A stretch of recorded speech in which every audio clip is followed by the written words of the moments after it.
For some reason, I thought I got booted out. Are you using your cell phone? I am. I tried to do. I was working on my laptop, but it wasn't happening. Oh, okay.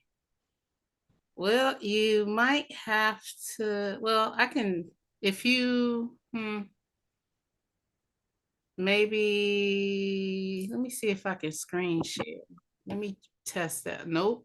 It says sharing is not turned on. So I can't share either.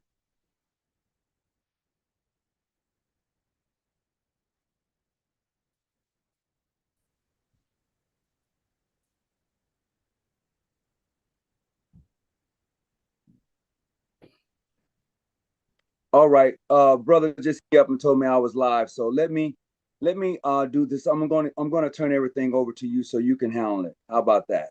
Okay. Because you big boss right now. All right, I hear you. You big boss right now. Let me see.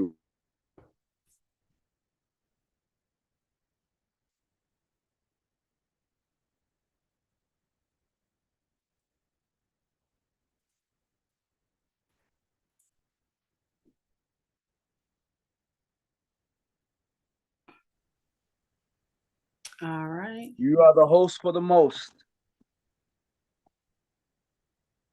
Oh, okay. It doesn't, we're gonna have to work on your account next time so you can have co-host and everything else. Yeah, for real though.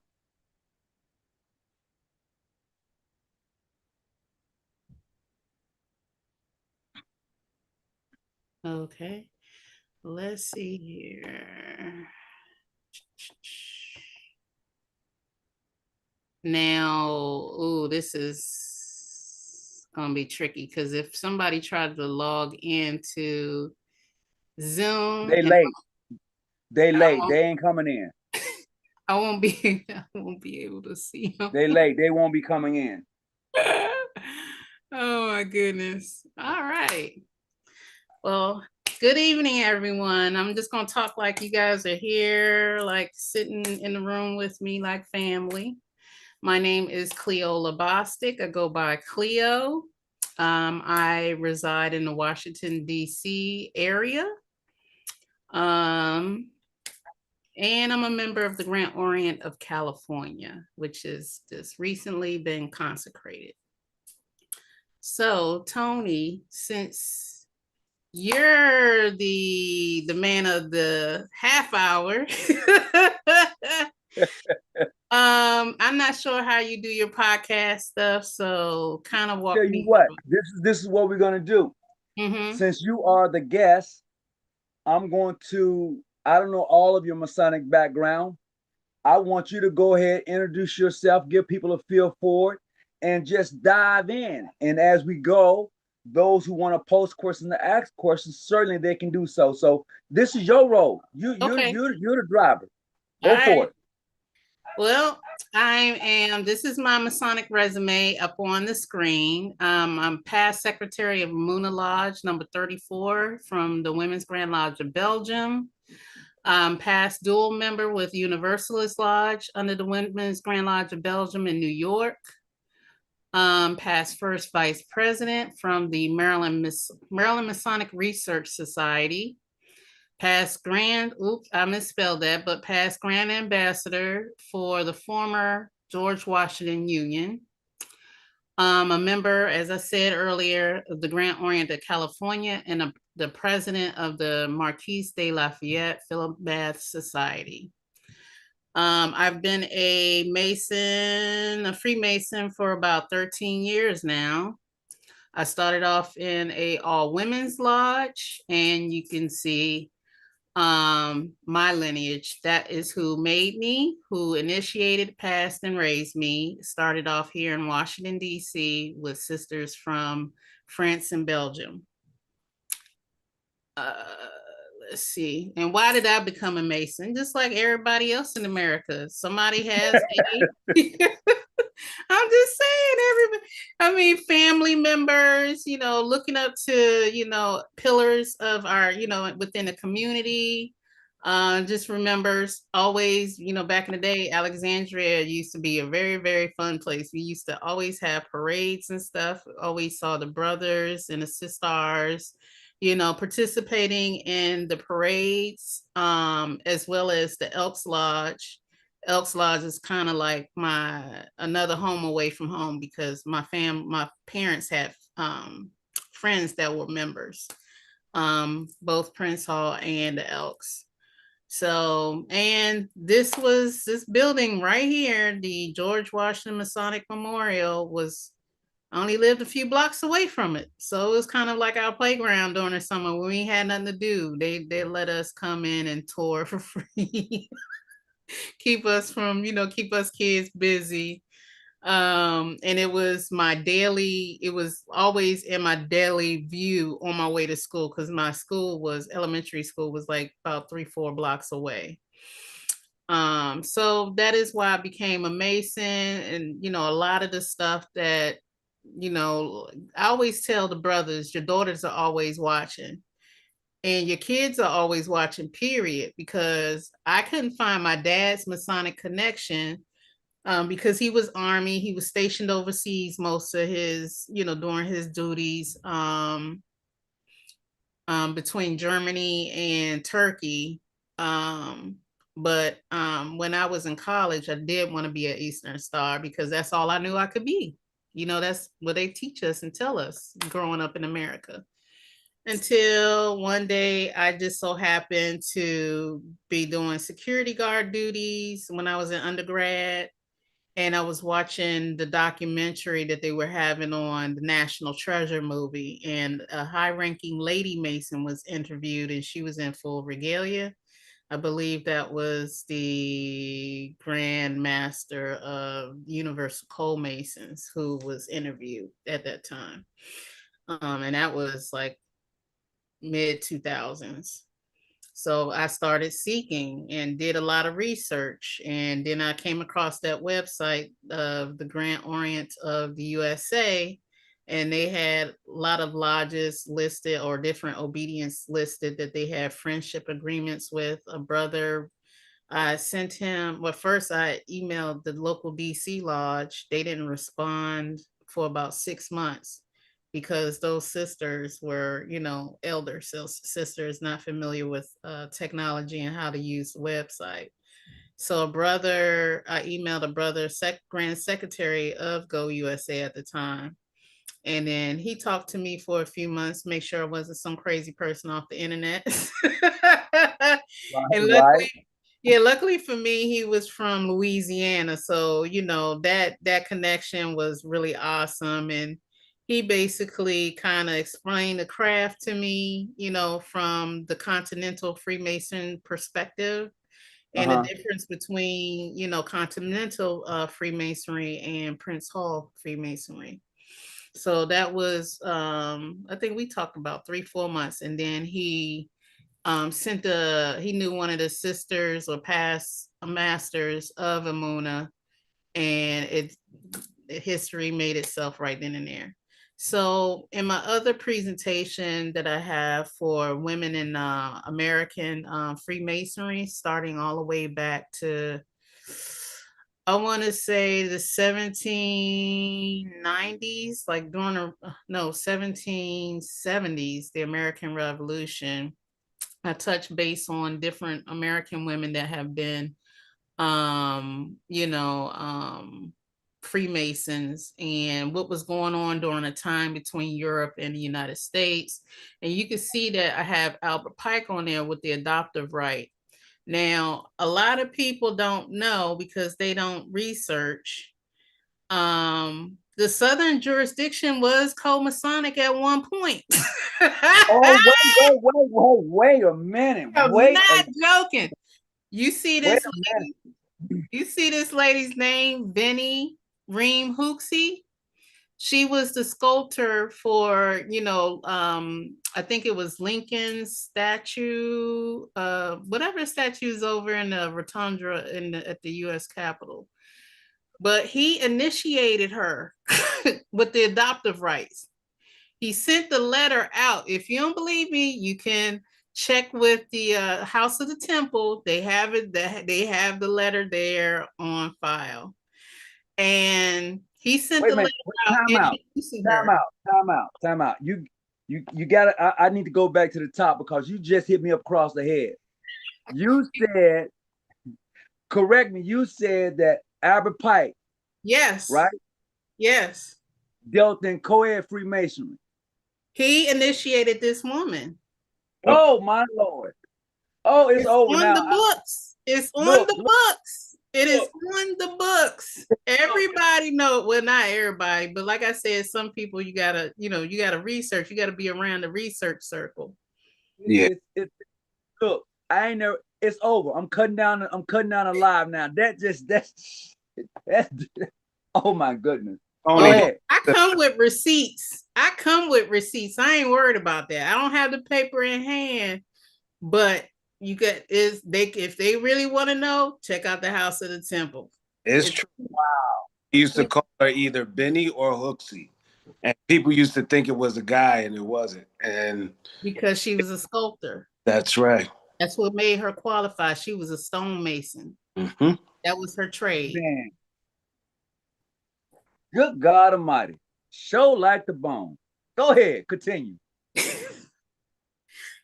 All right. So the first women's lodge actually really existed in Boston under Hannah Mather Crocker of the Mather family, the religious priest or reverends. Yeah, she that's a whole nother story.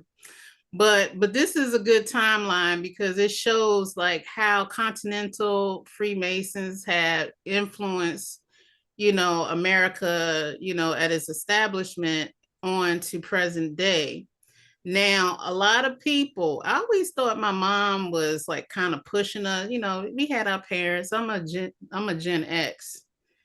Um, so my parents basically made us sit down and listen to the March on Washington speech. She made us, watch the documentary on Josephine Baker. I always thought something was up with her because she had some real solid principles how she was living, especially having all those different children from different backgrounds and her activism. Now, I didn't know she was a Mason until like right when I was doing my research to figure out how to become a Mason. And I said, oh, wow, now that explains a lot about her. So Josephine Baker was a Freemason. She was made by, let me go back to my other screen. Let me go back and switch screens real quick. Let me stop sharing, stop share, and bring up, take this one down. One moment. I wish it had a seamless thing on how to do this, but let's see, bring her up and bring back up Zoom and share again.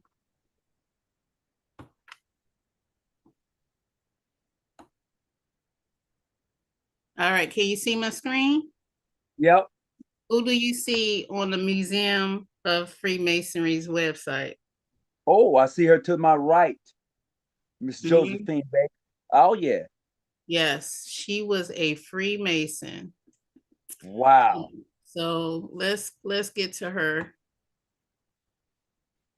So this basically tells her personal life story, and that they sum it up real good and how she got to France and all that great stuff.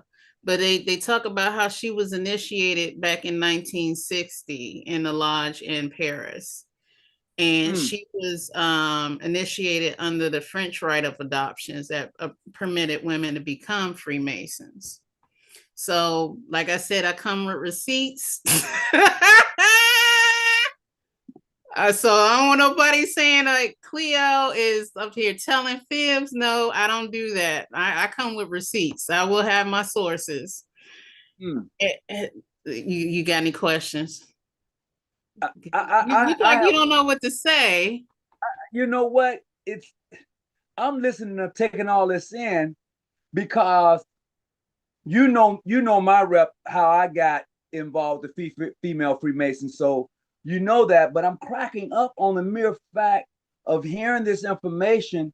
And here in America, they act like it's such a sin when this has been going on since God knows how long. And now that I have heard that Ira Pike has dealt into that, I wonder what that's going to do to the psyche of a lot of individuals who did not know, and those who knew but didn't share.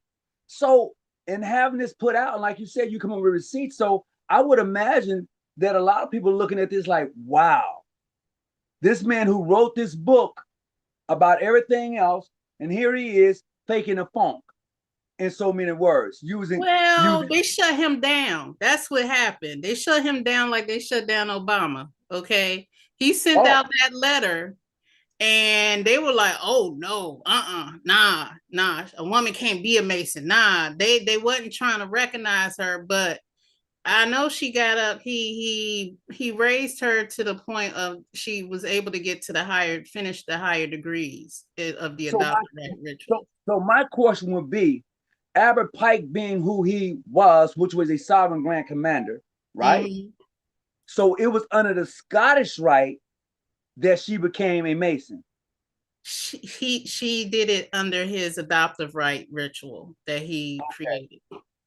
So correct. Okay, yeah, okay, because he wanted to, see how, from what I've learned at MMRS and sitting through a presentation about Albert Pike's personality, his history. Albert Pike was mischievous and a troublemaker, but some of it was good trouble though, you know. right. Um, Okay. so he kind of like, like the ruffle feathers, so to speak. Mm, I mean, unfortunately, with his, background and them like toppling his statues and removing them, whatever the case was. I mean, it was kind of unfortunate that he did not, only people of color that he did mess with was, Native Americans. He didn't, that we know of, deal with African Americans. So, okay. but Vinny, yes, he did initiate her. He raised her, passed and raised her, and she was able to complete some higher degree work within the adoptive rights, using the adoptive rights. So for those of you who asked the question under what jurisdiction, it was under the jurisdiction of the adopted rights that he wrote. He's a sovereign grand commander. He did that was something he did, and that's interesting because a lot of people don't understand a couple of things.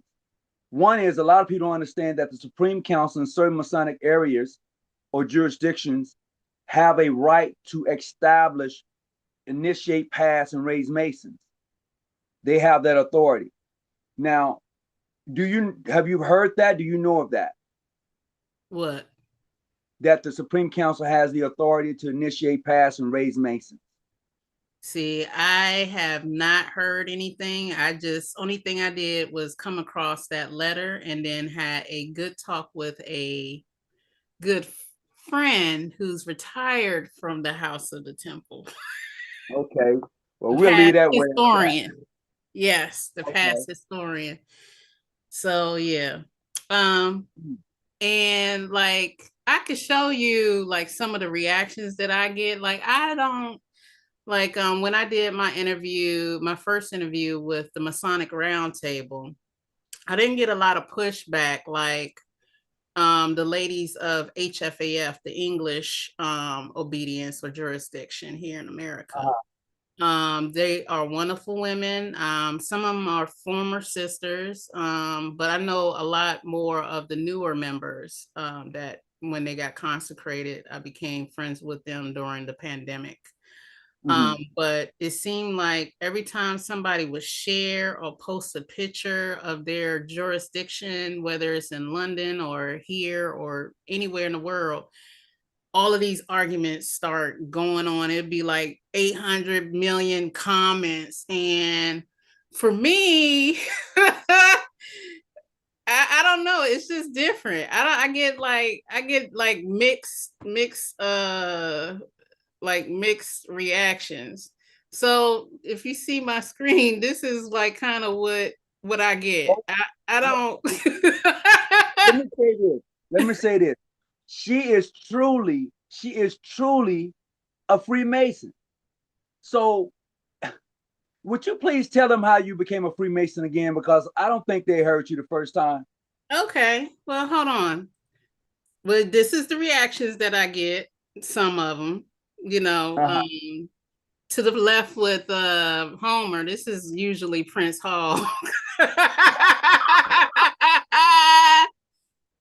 To the right, it's usually the mainstream Caucasian American Masons. I mean, I don't have to worry about continental Masons because I can walk freely in France, Belgium, whatever, and be greeted as a sister or a sibling. Or even go to Turkey, I'll still be a sibling. Let me get back to this other chart. Let's see here. Let's skip down. Let me just bring up the other one real quick. Where I And that Goma Powell chart you just pulled up, that's funny as hell. I'm just saying. That is crazy. All right. Yeah, she's a true Mason. You can call her what you want. She's not a true master. She is. I don't know why y'all keep telling Mason. I don't know. I don't know why people keep saying that you're not when it's a fact that you are. And I'm looking at it. I'm like, oh my God.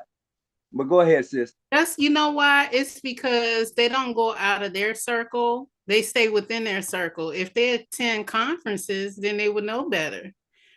And that's just a fact. This is who made me. I got made by the French. And let me go ahead and deep dive, skip this. Has everybody read this right here? Do we, I have to talk to them like, like we're in school. Did everybody No, get a chance to read this? leave it up. Leave it up for about a good minute. Let's just Okay. see. Who made me a Mason? Initiated, passed, and raised. So there you go. Yeah, I'm gonna give y'all a minute to read that. There you go. She blew it up. So I'm gonna just go. I'm not even gonna go to I will go to the other slide, but I do want to make a quick comment because this is my people of color, who really are not knowledgeable of what was it. It depends. If some people love history, some people it was their worst subject in school. Some people love to read and some people don't. But during the time that England and France was beefing, I'm gonna say it just like that, and setting up lodges all over the world, who do you think set up the most lodges and it was more inclusive? Do you think it was England or do you think it was France? France. Exactly. So France has 3 grand lodges. They have Grand Orient de France. They had Le Droit Humain was there. That's actually 4. And then they had National Grand Lodge of France, and then the Grand Lodge of France. So my question, only two while they were colonial, colonizing Africa and the Caribbean, they was also initiating Caribbean and Africans at the same time. Yeah, I'm dropping, and there's some books. I'm gonna share some book titles at the end. I mean, I think a couple of them are in French though. So you over here, so they over there colonizing and initiating at the same time. Yep. And see what the Africans did, they used it, our people used it to their advantage to decolonize and act within, the system as Freemasons. Because how you going to teach me about principles, but yet trying to colonize us, and that's even like after slavery. But This is see, going into the World War I and II stuff. and that's the thing I try to tell everyone regarding masonry. I'm gonna say this: Black folks don't know how to use it to their advantage. That is just that simple. And I know people are gonna be like, "What do you mean? Did you just not hear what she said?" So They this is over one, this is an there. Go ahead. example right here. I mean, he's not a woman, but we're gonna get into why he's up on his screen. Felix Adube, I think that's how you say it. He was the governor of Chad. So he married this lovely lady on the next page. She was a daughter of a Freemason, and she became a Freemason through Le Droit Humain. She actually became a senator of French Guiana, and she also was the vice president of French Overseas Commission that you see on the screen. But she was initiated in Martinique. So women, like I said, you won't see this happen in America, but you see this happening in African colonies under, French, rule, and Caribbean colonies under French rule. Prince Hall wasn't going, he was focused on America and helping his people here in America. And, unfortunately, his records and stuff were, probably destroyed, thrown away, whatever. But we won't really know his true intentions. We just go by his actions. But, Prince Hall didn't make it over. His Freemasonry did not make it over to those colonies. So when Africans go to France, they can always go to the Grand Lodge de France. I mean, Grand Orient de France.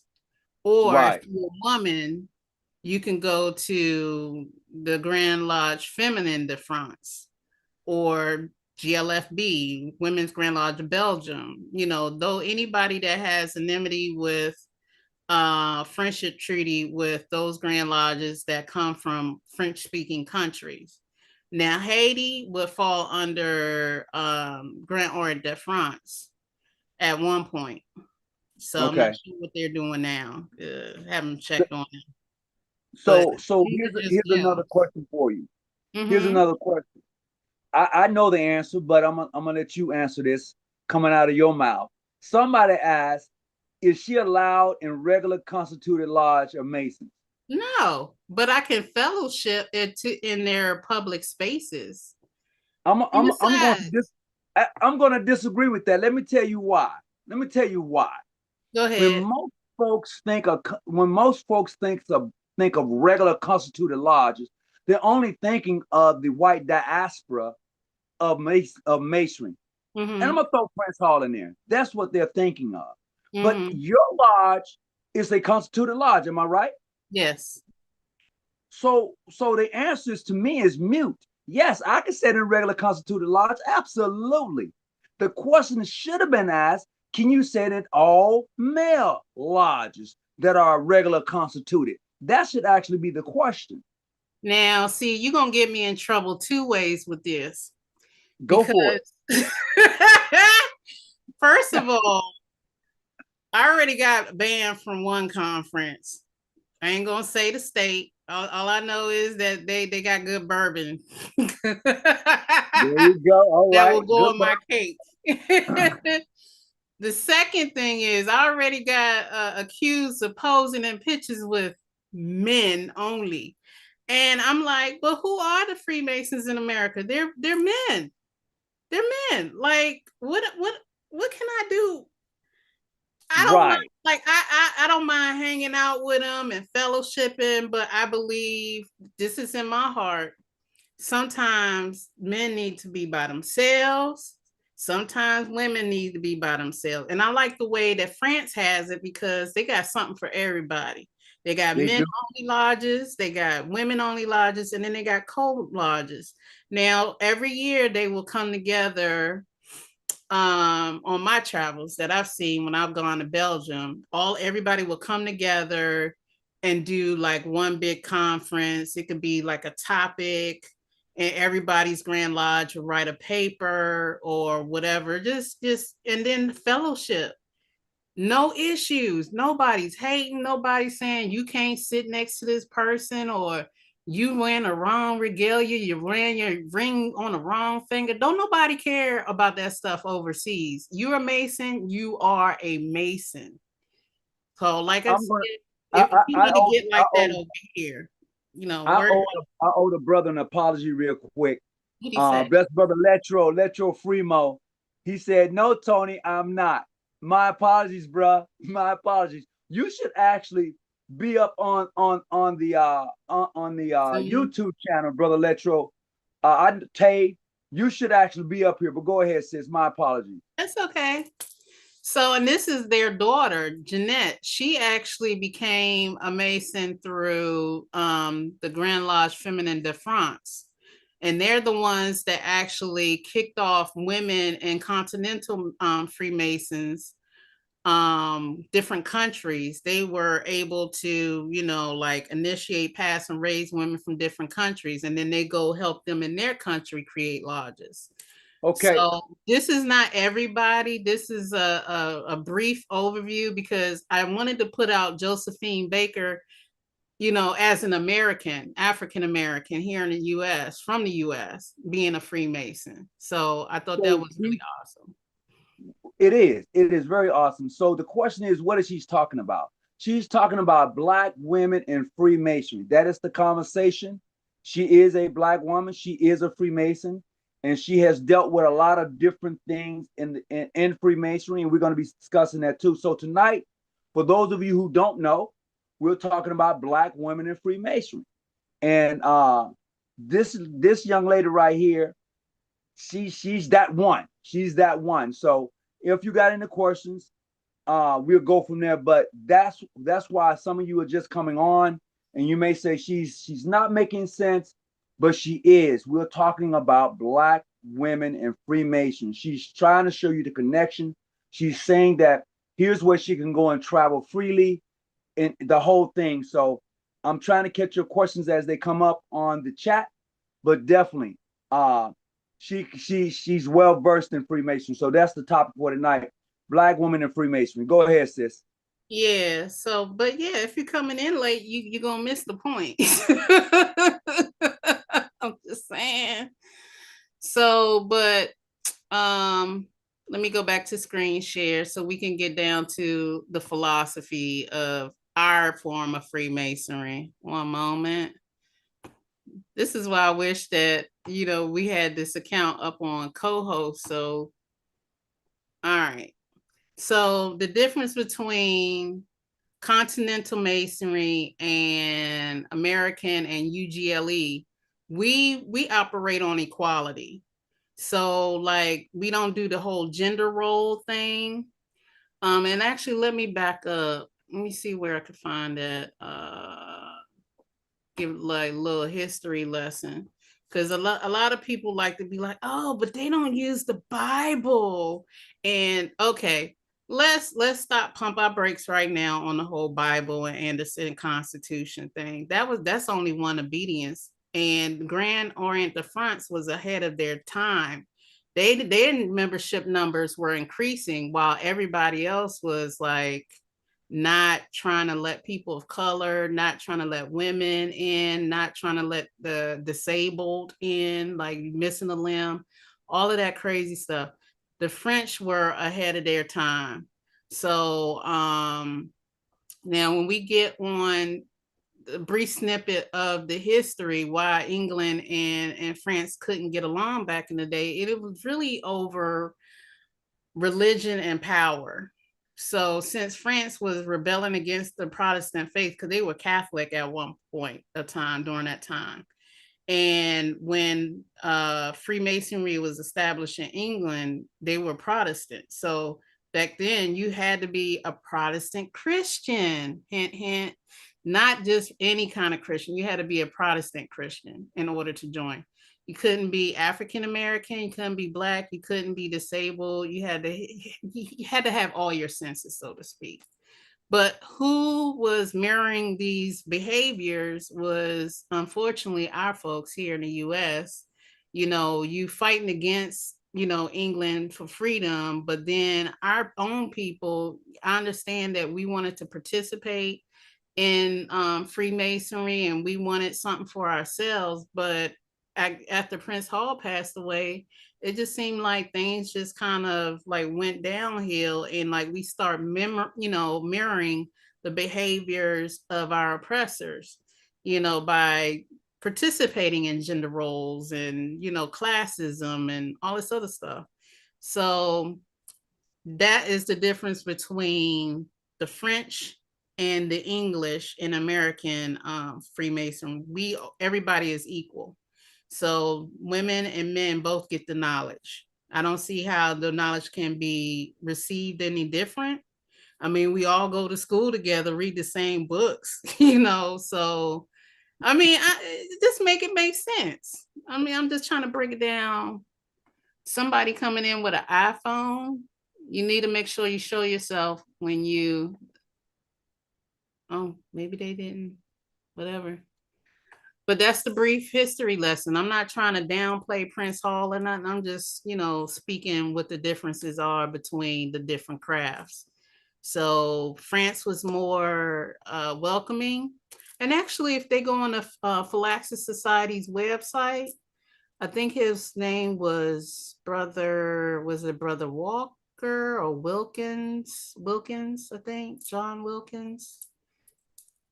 He has a paper about his experience. It was either it was the past Grand Master, I believe, of Michigan or Illinois, who had a different encounter with Grand Orient of France. It's just on the website. The paper is on the website.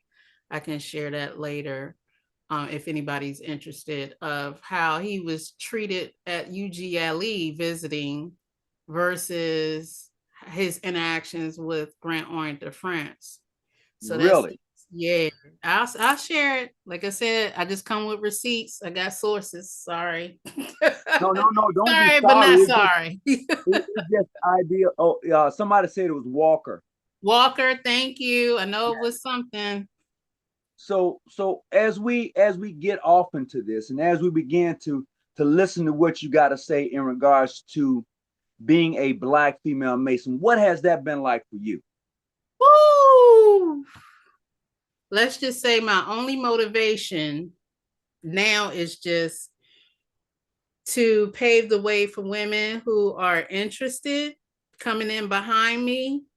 So, you know, they won't encounter some of the things, because I had to learn the hard way that some white women, the way they practice racism is different than how white men. You know, we grew up here in the US. We just know racism from, you know, developed by white men. But white women are different with it. They like to take you to brunch when they don't want you. And them meals was good too. They paid for it.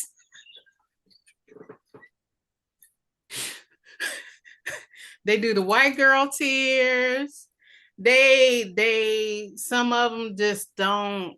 I was told I was a snob, and I'm a snob because I'm an educated Black woman. Yes. Oh. Yeah, because I didn't want to share my ideas. Now, if I'm sharing my ideas with you and you're supposed to be the worshipful master, that says a lot, that where I need to be at and where you need to be should have been at. Okay. So it was so bad that they did not want me to be, they blocked me. And I've had some good conversations with some brothers like Oscar Allen, who actually, because I had went dormant for a while.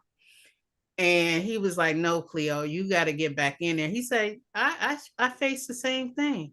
You know, he did not. No, Oscar did not. No, he did. Let him tell it. Let him tell it. It's been all cherries. I've had conversations with him via Look, internet. I don't want to go into it, but he just encouraged me to to keep pushing forward. I don't want to get in that, but I'll leave that. him I'll leave that where it's at. and Charles Harper, they encouraged me to keep pushing forward.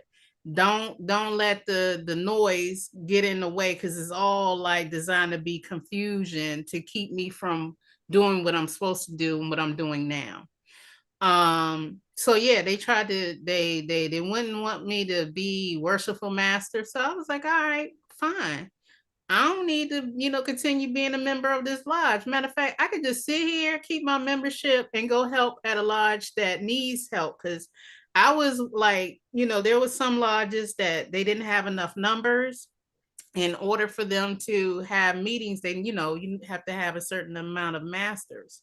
So I would go help those lodges and have a good time. Didn't have no issues.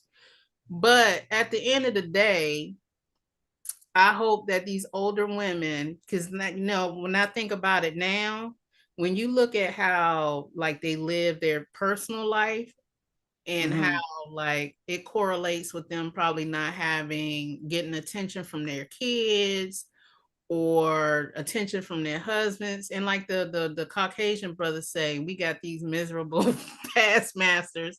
I was like, I think my sisters are married to them. Oh my goodness. So I was like, we need to get them to make love, not war. But it's been a road, and I'm in the midst of trying to form my own lodge, and people who want to be open and want to get Masonic education. I always provide mentorship, stuff like that. But it's been a hard road for me. But what I didn't want to do, giving up is not an option, because they want you to give up and fail. That's their ha, and I'm not doing that. I'm not gonna do that for them. So they're going to just die, and I'm still gonna be a Mason. I heard that. I'll still be here. So what's next? So somebody was asking in regards, if they say if she's a researcher, she should know the great JAW, which is Joseph Walker. And I was saying that she could not think of his last name at the time. She was just trying to remember his name. So Yeah, that was the person that was on there. And let me go back and see at least I something. gave you the source, so I was right about the source. Absolutely, absolutely. The ideal is what I think happens a lot of time is that when we talk about female Masons, we don't see Black women in that conversation. Let's Right. just be honest. We don't Black see or Black women. Latina too. Yes, with sister. Now I'd rather not call her name, but yeah, you know what I'm talking about. Yeah. Absolutely. So, well, We could call her you're name, but right. she's not on here. Okay, okay. I'm not going to say her name at all. I wouldn't want to. I'm not. I'm Right. gonna leave it at where it's at. But with that being said, because for me, I'm only speaking for me. It took me some time to get to where I'm at, but once I started traveling outside of the country and seeing a different variations in the craft and how people actually participate in the craft versus here in the States, it just a light bulb for me just came on and said, oh, this is how it really should be, right? Yeah, absolutely. Yeah. This is how it really should be. But we here in the States, that's hard for a lot of people to grapple with, especially if they don't, from what they've been taught. So it's hard to break that open, because this is what I've been taught. And I respect that. But if you're going to really travel and enjoy the craft and get outside of that box, man, you're going to see things that your jurisdiction may not deal with at all. Right. And it's kind of crazy, because like when I first start being more visible in the public space as a Freemason, the guys that would approach me would be like people that I grew up with, or people that knew other people that they could be like, much older than me, like by 10 years. And they'll get to know me first. And it's all about, how you approach people and how you get to know them first in order to receive that light, that knowledge to understand. And for me, it's just like just having a regular conversation to ask questions, like not be like, oh, well, she couldn't even call. She was a good researcher. She couldn't even call the guy name, like, okay, well, if you was a good researcher too, you would be knowing that women could be Masons. I can have that argument, but it's all about having an open conversation. And I'd rather educate you than sit back and argue with you, because arguing ain't going to, it's going to go through one ear and out the other. It's not going to be received. It's going to continue to be rejected. And, they have to get out and go to different conference, whether it's Quanta Coronati, whether it's Maryland Masonic Research Society, whether it's whatever's going on in DC or California, even like the conference that they have at UCLA every year in California. But it's all about coming out of your circle and learning what else is out there. Because had I not like at least attended, I think one of the sisters actually taught me about Quanta Coronati. And then talking to Brent Morris, yeah, I'm throwing Brent's name out there now, but talking to Brent Morris and learning what else is out there, because when I first started, I was just eager to learn, not just the lessons and stuff, the education inside the lodge. If I join, I want my money's worth. I want to know everything and I want to absorb everything. And now I just try to pass it on, try to get people involved. It's about visibility, it's about education, and it's about connecting. No different than any other organization. Like I know there's probably a few D9 people on here, and they know, they know what it takes to become a member. Some is by invitation, some isn't. So, but it's all about fellowshipping at the end of the day and getting to know people and then being exposed. And travel, get out of the US, see what's going on. You got to get out of the US and got to get out of England. Stop going to England. Go to other countries. Go to South America. Go to the Caribbean. I get discounts when I go to the Caribbean. I love buying. I get because I was posting because I go to the Virgin Islands a lot, because of family. And because I like it down there. And I was taking pictures at one of the brothers owns a jewelry shop. And I was like taking pictures of he was showing me his Masonic collection. I had a brother hit me, oh, yes, sis, can you get his contact information? I see a ring I want. Oh, I see a chain I want. I was like, yeah, let me give you, yeah. So, I feel like, that's a way of connecting people. I don't know if he ever bought the jewelry. I'm pretty sure he did because it was nice. Okay.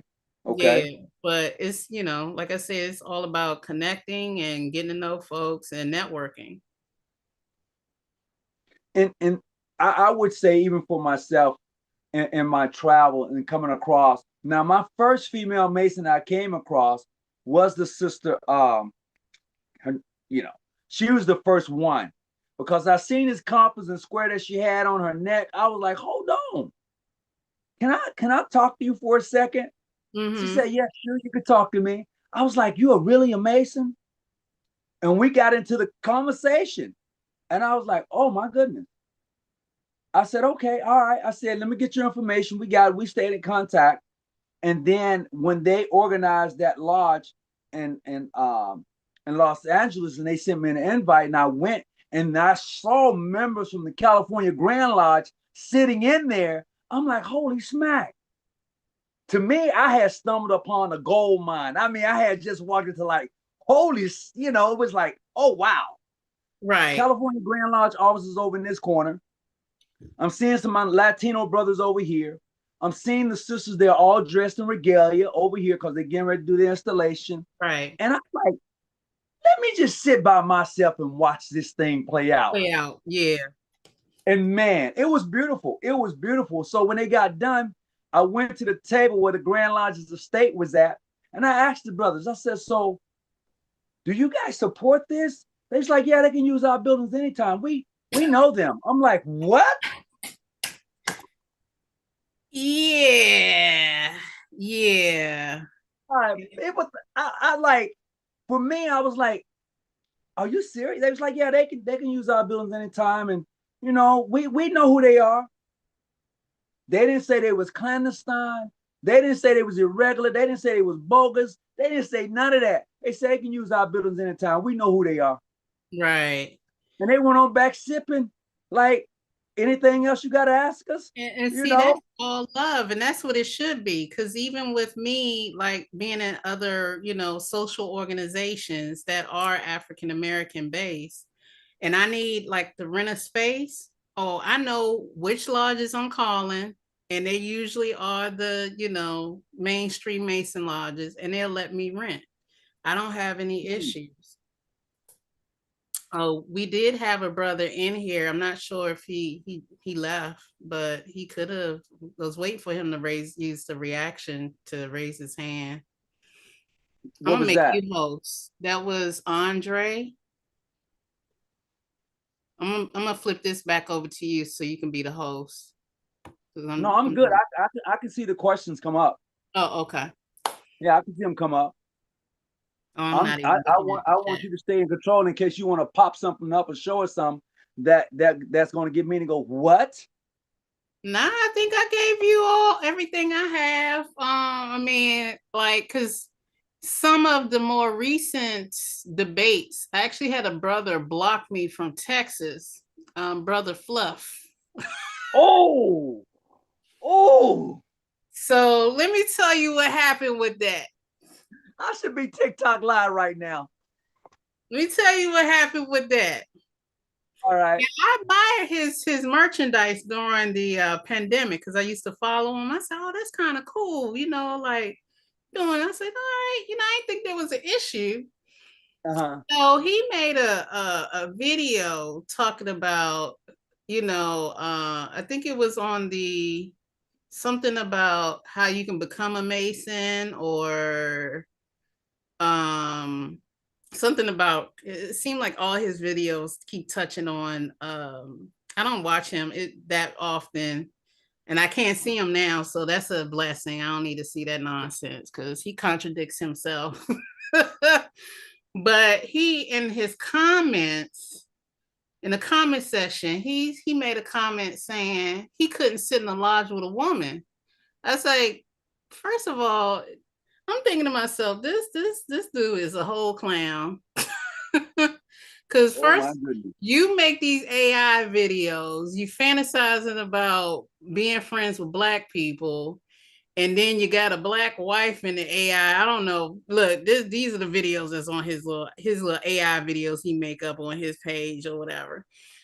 And then, so I said, well, how would you know that you can't sit in a lodge with a woman if you can't sit in a conference with a woman? But then you couldn't sit in church with a woman. You're supposed to be a Christian, but you are you that dysfunctional? You can't like be around women? Because I mean, for you to have that comment, then how are you functioning in your everyday life? Look at Daniel. Daniel's like leaning back. I'm gonna sip my water. And then he goes, tell me Clandy ain't dandy. I was like, did you just, sir, do you know that's derogatory when you're talking to a Black person? I had to, and then he gonna tell me, and I was like, well, since y'all don't want the LGBTQ and women, just send them my way. I can point them in the right direction. I can give them my website address. They can look at the list of lodges and go to open events and see which lodge, that they can. He gonna reply back, don't be scamming my followers. Oh, that is defamation of character, sir. Because I didn't ask nobody for no money. And please know the difference between clandestine and irregular. They don't mean the same. I'm sorry right? that your ancestors were the illiterate census takers, but but they are not the same, and they're not defined the same in the dictionary. So yeah, So go ahead. no, no. There the question asked. Let me see. No, she's not OES. She says she's yeah, she's a Mason. Absolutely, she is. And someone asked, how can they become a female Mason? Oh, okay. Well, I have a list that me and the sister whose name we can't say and another sister, Joy Greek, we all drafted this list for women and LGBTQ because I get a lot of inquiries from LGBTQ community because they know Uh-huh. that they know like the if they try to become regular Masons, like the with the pressures that comes with that was trying to join. So they don't even, most of them don't even try. So we drafted up a list for North America in general, Canada, United States, and Mexico, where they can, different obediences that they can reach out to. Their contact information is there if they're interested. But like I tell people, I don't care what organization you want to join, make sure you fellowship at least 6 months to at least up to 2 years to decide that's your home, your forever home, because the last thing you want to do is waste not a lot of money, but some memberships are between 150 and maybe $300, depending on what part of the year you're coming in, what kind of regalia you're getting, all of the and educational materials. You want to make sure you fellowship for that long period of time so you can see how the members interact with one another and to see how you're going to interact with them. um, with Continental Masons, we do not invite our prospects to our AGOPS because that would defeat the purpose of our interview process because they're not supposed to know who members are, what their members look like.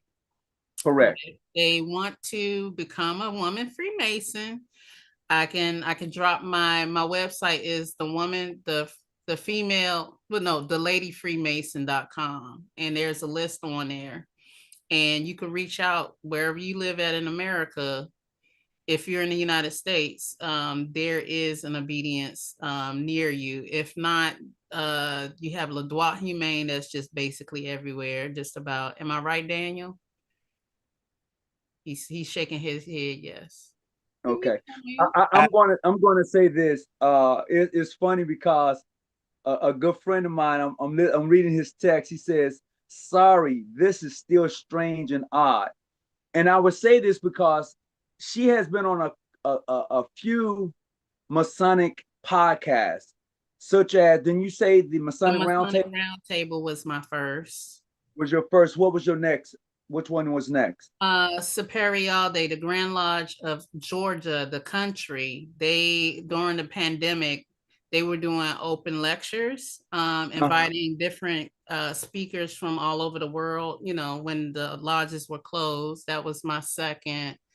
My third was I forget the name of the podcast because I think Troy Spreeville, I think he changed the name of his podcast because he was known as the Devil Man. He was known as the Devil Man, but because of crimes against Freemasons and people, the killing down in Texas, he changed his. Right.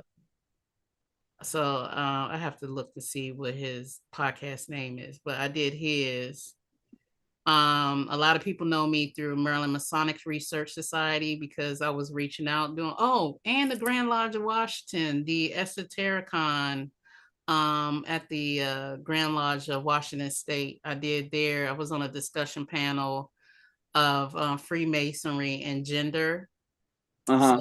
I was one of the panelists up there. And that one was recorded.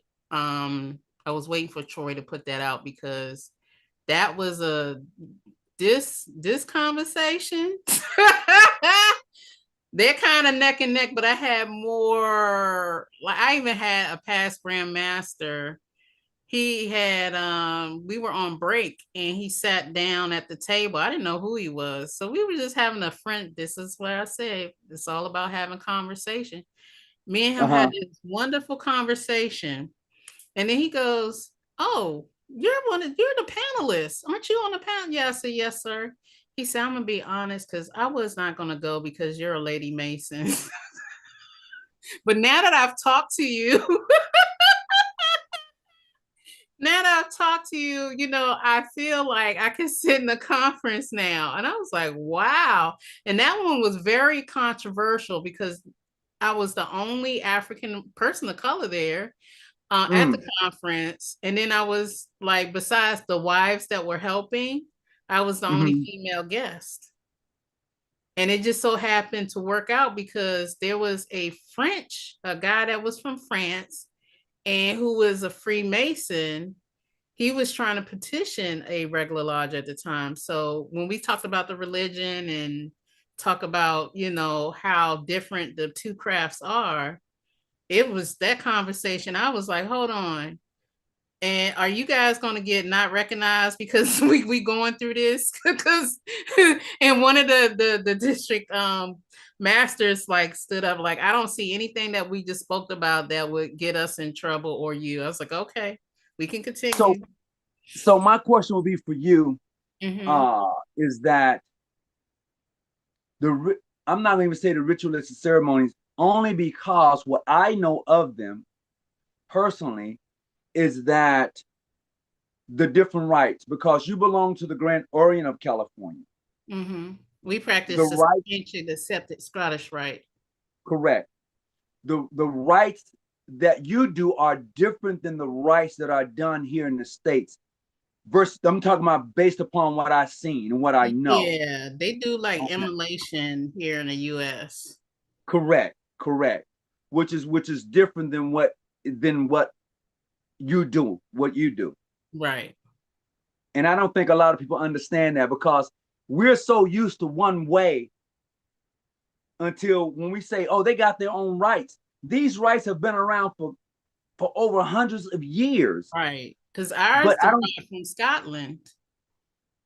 But I don't know if people can understand that. How is it that, what rights are they practicing? Because what we practice here is what I call American style of Freemasonry. Right. That's what I call it. Outside of that, there are other rights, such as the Scottish rite, craft degrees 1 through 3. Right. And you have other rights that belongs to Masonry outside of that, which we may see in the United States. Do you want to touch on that a little bit? We have the French rite, and then the French rite is broken up into French modern, French ancient, and then you got the Egyptian rite, which is Memphis Mizraim. So it all, like, they give us, like, it depends on the lodge. It's by lodge vote what rite they, when they, are, forming a triangle, what do they want to practice? So it's basically up to the lodge which one they want to practice. Because I was visiting, and that's the good thing about having different friendship treaties and us being in here in the United States. I can go to Le Droit Humain, and they're and Daniel knows their rights is totally different. Totally different. I feel like I'm in church with the singing and the hymns, and I think one time, like, they asked me to serve as Tyler. I think I got a little high on the incense that was burning. But I would, and then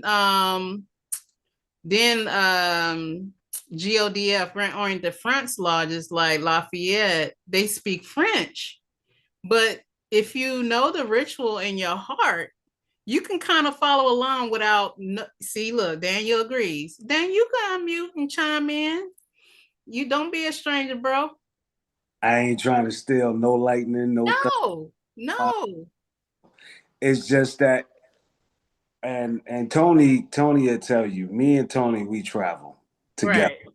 But I, before I got connected with Tony, I used to travel a whole lot. So I I know from whence you came. I know the storyline of all of this, and a lot of people don't realize that when you start exploring the historical, geographical places where LaDroit was, Cole Mason was, and so on and so forth, a lot of the Revolutionary War wouldn't have got done without it.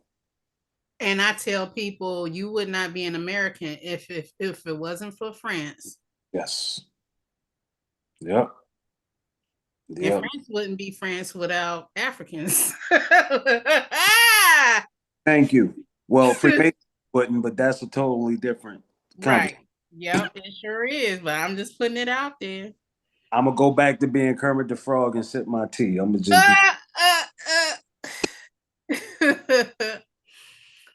But And go ahead. yeah, so the beautiful thing about it, visiting the different lodges here in the US, you get to see all and practice all the different rites. I'm yet to hopefully probably sometime this year I was supposed to travel to Puerto Rico, but we will see what happens with Memphis Mism with me. Mm. So yeah, because I wanna actually start a lodge, because now that I see the Americans are in growing in numbers in practicing the French rite without recognizing France, other than Ah, let's have that conversation. with only recognizing one French Grand Lodge. I mean, I'm just like, okay, but what about Grand Orient de France? Like, y'all, they just consecrated a French lodge here in DC. I'm just saying. I'm just saying. Let's have that conversation because I, when we bring up France, everybody want to say, well, they're not recognized by the Grand Lodge of England. People have to know that France is the what word? I don't The problem they're child. the ones that set the standards. Yeah. They are the ones that was ahead of their time. In when I began to read up on France and how the Masons, the Masons there, they are revolutionary people, and they'll tell you, I'm a Mason. Let's go take it over. Let's do something. Let's just not talk about it. Let's be about it. That's what I when I get their little newspaper that they send out, Mm-hmm. email, man, they are in everything.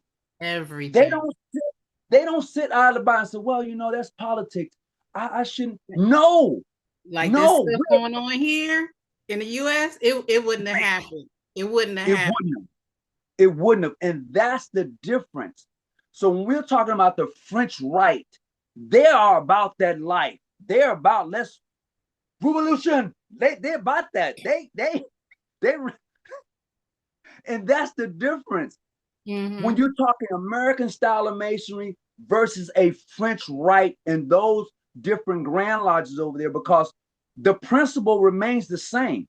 Mm-hmm. No matter how you cut it up, the principle is the same. And I Right. think a lot of people get that confused because even with you, they're like, well, what principle is she teaching? What's her principle? I'm like, hey, I'm gonna let you explain now. I'm gonna let that question was to you, so I'm gonna let you handle it. But the whole thing, I'm like, come on, you Mm-hmm. gotta step out the box. You gotta be like, who is that? Peter or Paul when Christ was on the water. He said, come on, bro, step on the water. Step on. That's Peter. Huh?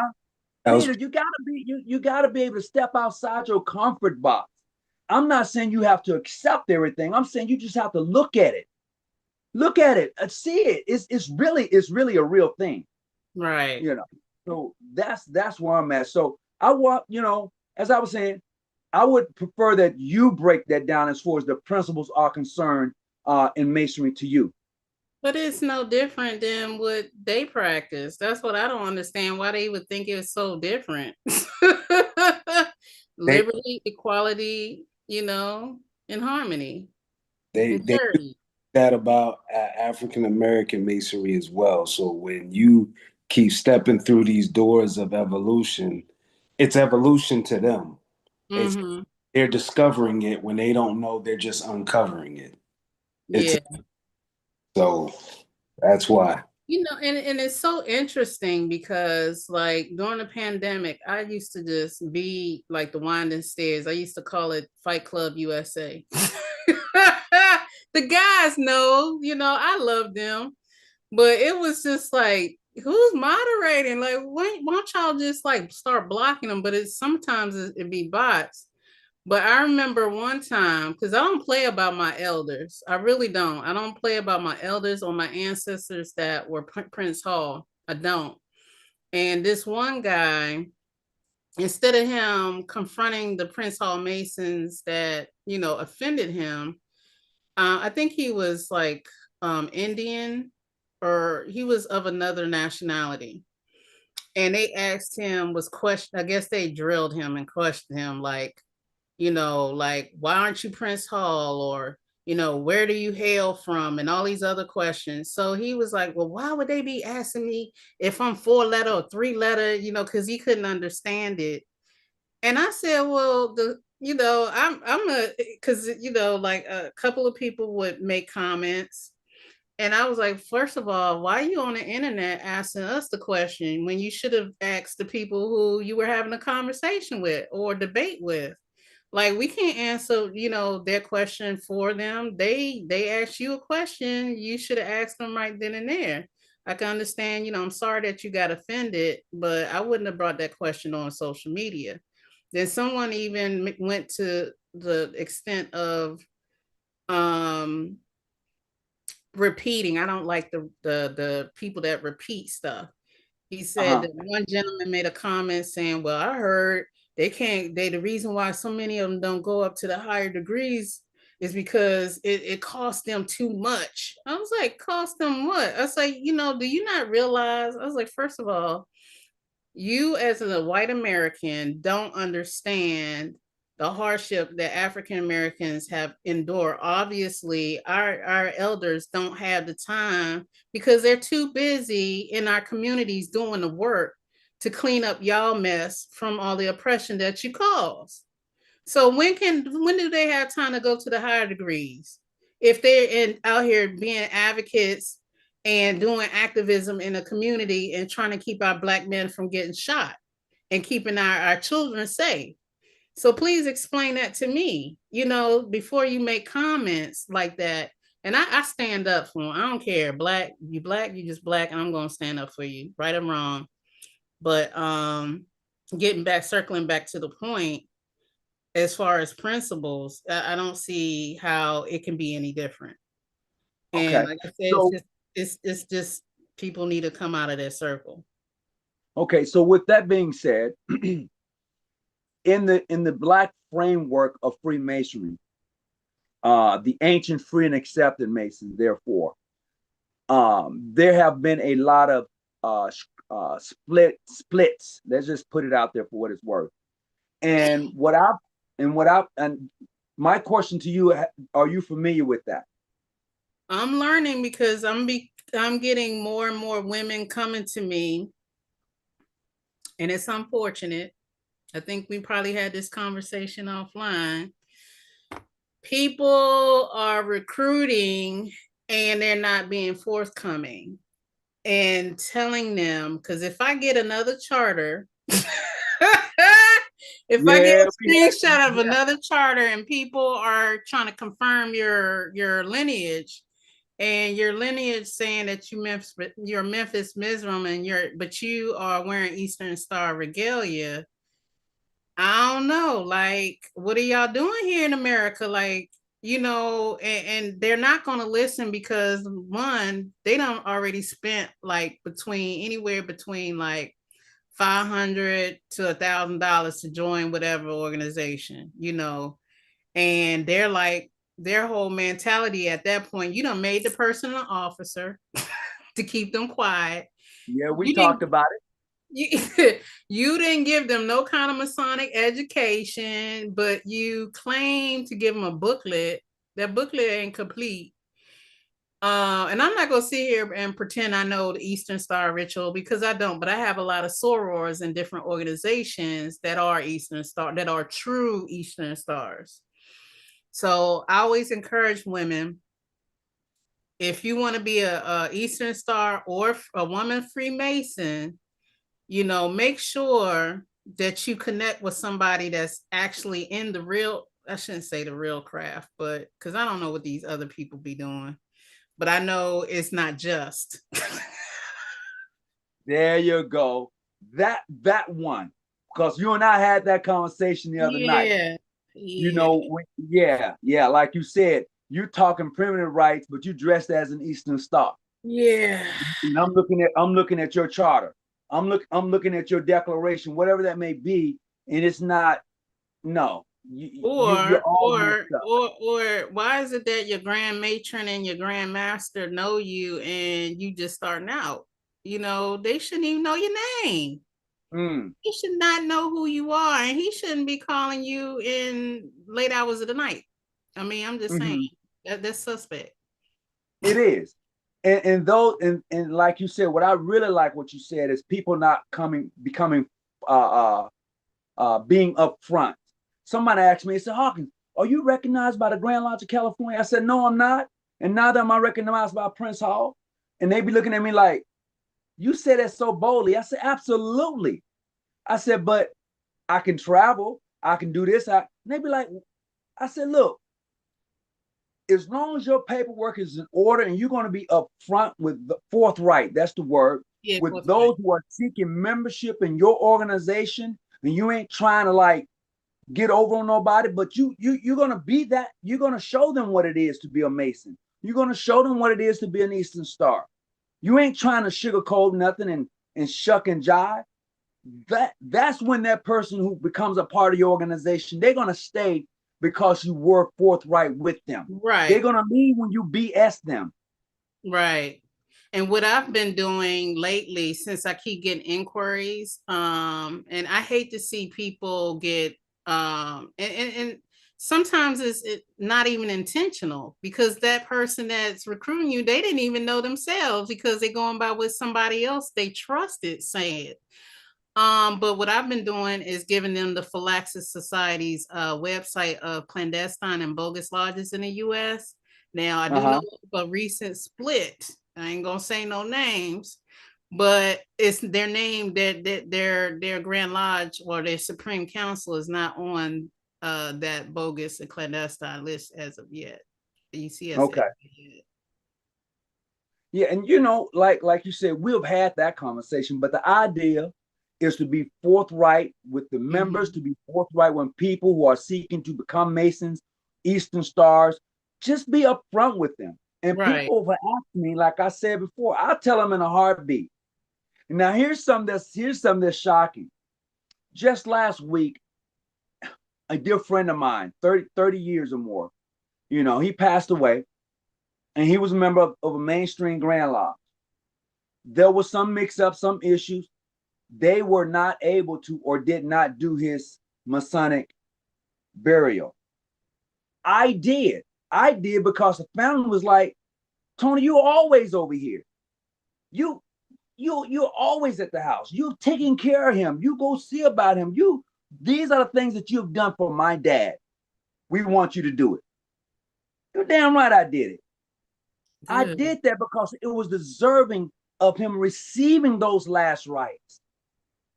So when people say, "Well, no, I don't know, brother," no, I'm doing it, and I did it, and I'm grateful that the family saw fit to even ask me to do it. And he was a mainstream Mason. Now, whatever happened in that mix up, you know, it kind of pissed me off. We'll talk about it offline. But the mere fact that it was done and the family was pleased with it shows you what the principles and tenet of Masonry should be. Right. That's me. Other people will be like, "Nah, I can't do." No, I'm not built like that. If somebody called me and said, "Brother Daniel Walker needs you, such and such and such and such," let me see if I can get to Florida quick. That's real talk. That's between me and him, and he knows. He done flipped the camera upside down and did something, but he knows.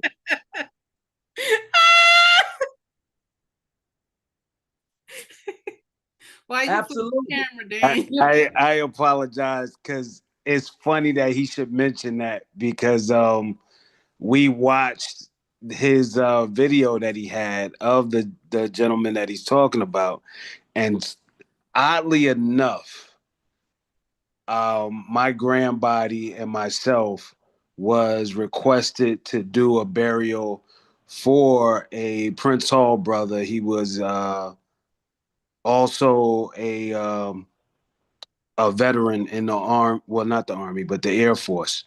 And we went down there in Miami, in Town, and did his Masonic burial and so on and so forth. So I think that a lot of people miss the oaths and obligations that they take, and they set them aside for personal clicks and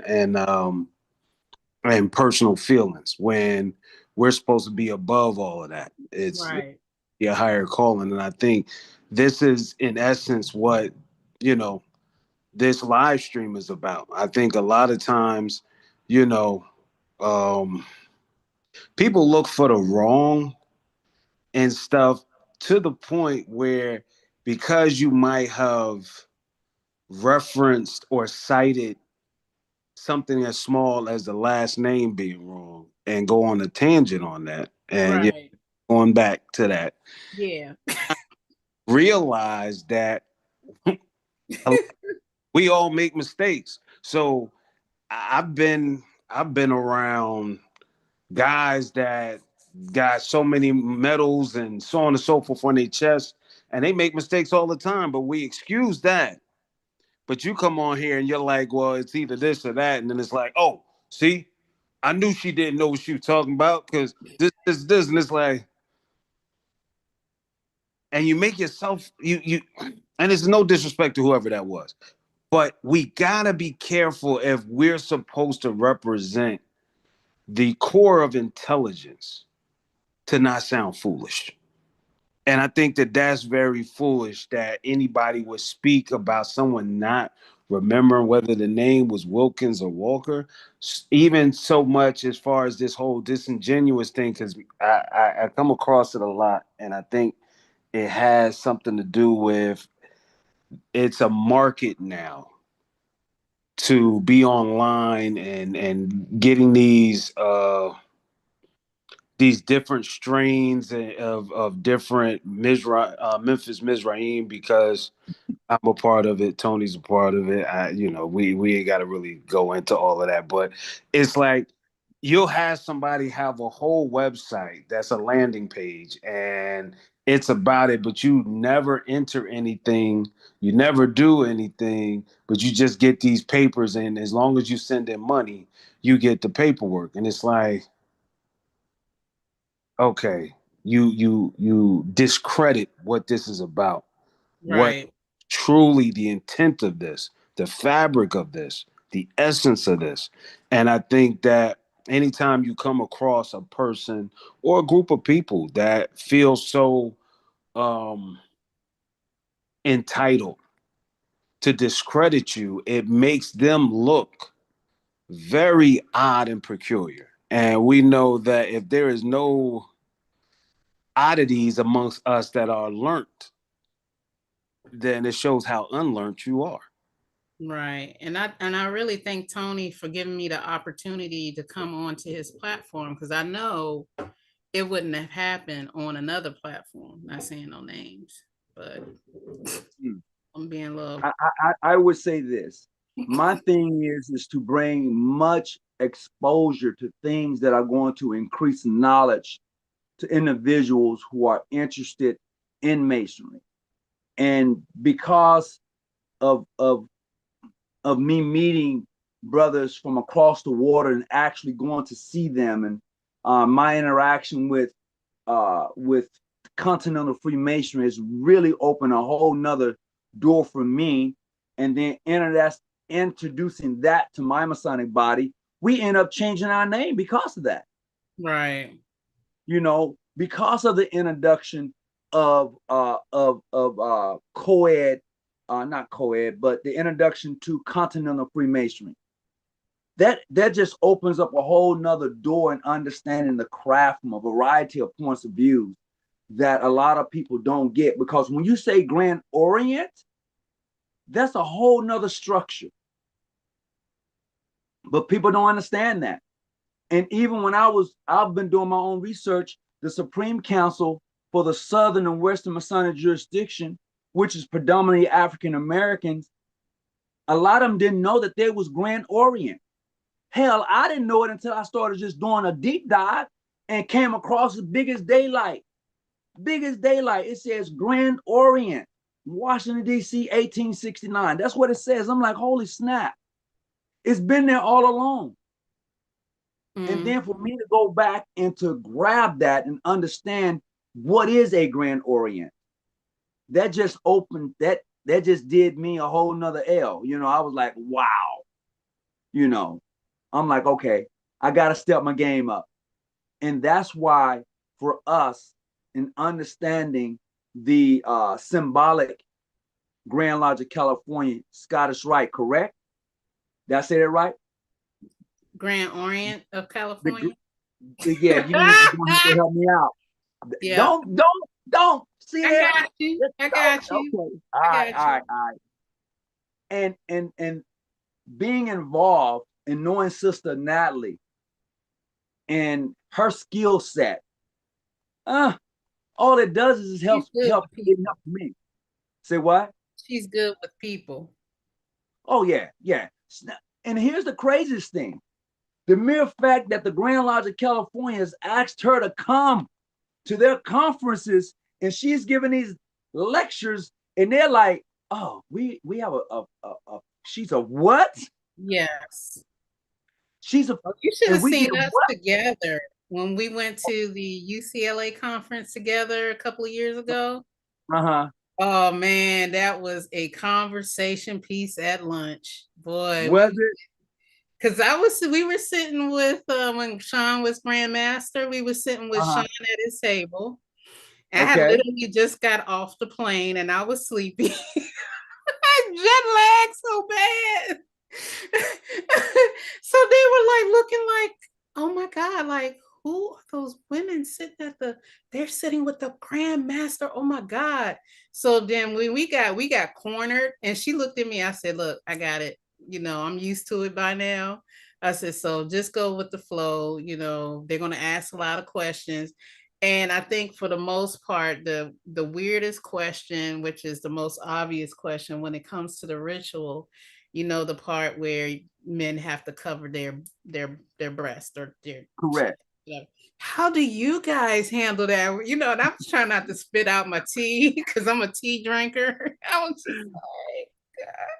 Oh, we just modified a ritual. And I looked at Natalie like, okay, this is interesting. That's a different question. Yeah, but that's the difference between the rites, though.